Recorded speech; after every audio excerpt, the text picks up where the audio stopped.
Hello mga parikoy, welcome back again dito sa aking munting channel. For today's video mga parikoy, pag-uusapan natin o i-review natin ang status ng YouTube channel ni Idol Kalingap Rob. So ito si Idol Kalingap Rob, mayroon siya mahigit 2.5 million subscribers. Kaya dito sa video ito mga parikoy, i-review natin yung status ng kanyang YouTube channel. Alamin na rin natin kung magkano na nga ba ang kanyang estimated YouTube sahod. Bago natin simulan i-review ang status ng YouTube channel ni Idol Kalingap Rob, kung di po subscriber sa aking munting channel, pindutin niyo yung subscribe button at notification bell para lagi kang updated kapag may bago kong video upload. Ang channel na ito ay nagre-review ng mga YouTube sahod ng mga vloggers. Kaya kung mayroon kayong iniidolong vlogger na gusto nyong malaman yung kanilang estimated YouTube sahod, paki-comment lamang sa comment section at gagawa natin ng ganitong klaseng ori ng video. So disclaimer po lamang mga parikoy, lahat na makikita yung amount dito o yung mababanggit kong amount dito ay pawang estimated po lamang gamit itong public website na Social Blade. Ang Social Blade kahit sino ay pwedeng tumingin dito at maaari nyo rin makita ang lahat ng mga estimated YouTube sahod ng mga vloggers or content creator.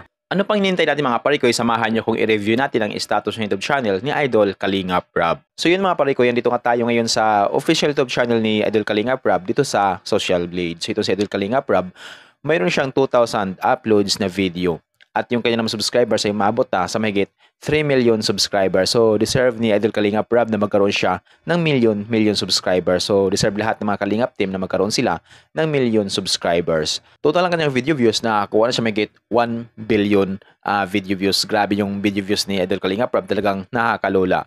Country, Philippines. Channel type, entertainment. So, ginawa yung kanyang YouTube channel noong December 8, 2019. Total grade na nakakuha siya ng letter B+. Social Blade rank ay pang 25,948. Subscriber rank ay pang 1,086. Video views rank ay pang 16,915. Country rank ay pang 88 na siya dito sa Pilipinas bilang isang vlogger. Entertainment rank ay pang 885 na siya. Dito naman sa kanyang subscriber for the last 30 days nakakuha siya mag-get 40,000 subscribers. Bumaba ito ng 20% kumpara sa nakalipas na 30 days. At dito naman sa kanyang video views nakakuha siya mag-get 23.6 million. Bumaba rin ito ng 9.4% kumpara sa nakalipas na 30 days.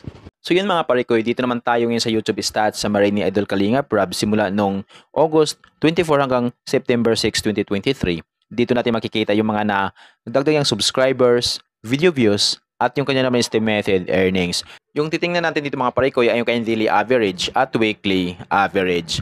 So sa kanyang daily average, meron siyang $197 at yung highest naman ay umabot sa 3,200 US dollars. So i-convert natin ito sa piso.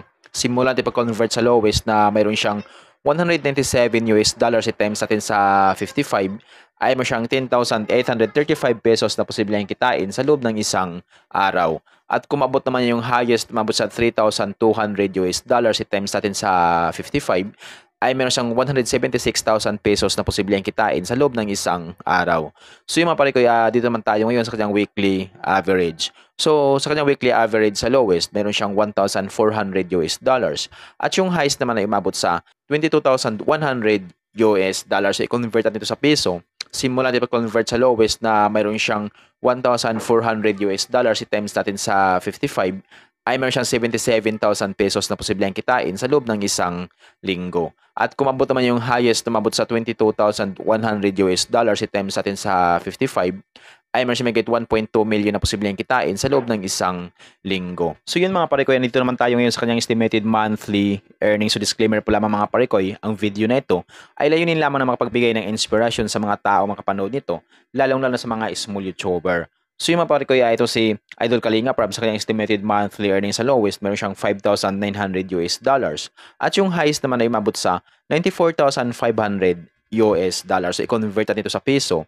Simulan natin pag-convert sa lowest na meron siyang 5,900 US dollars i-times natin sa 55 ay meron siyang 324,500 pesos na posibleng kitain sa loob ng isang buwan. At kung mabot naman yung highest, tumabot sa 94,500 US dollars i-times natin sa 55 ay meron siyang mag-get 5 million na posibleng kitain sa loob ng isang buwan. So yung mapali ko itong highest ni Idol Kalingap Rob na umabot sa 5 million. So maabot lamang ito kapag once lahat ng mga viewers niya ay hindi nag-i-skip ng ads. So bihira lang yung mga viewers na hindi nag-i-skip ng ads. Kaya dito na malapit kay YouTube sahod sa lowest na mayroon siyang 5,900 US dollars. Itong 5,900 US dollars na katumbas ng 324,500 pesos. So maaring doble lang ito or triple.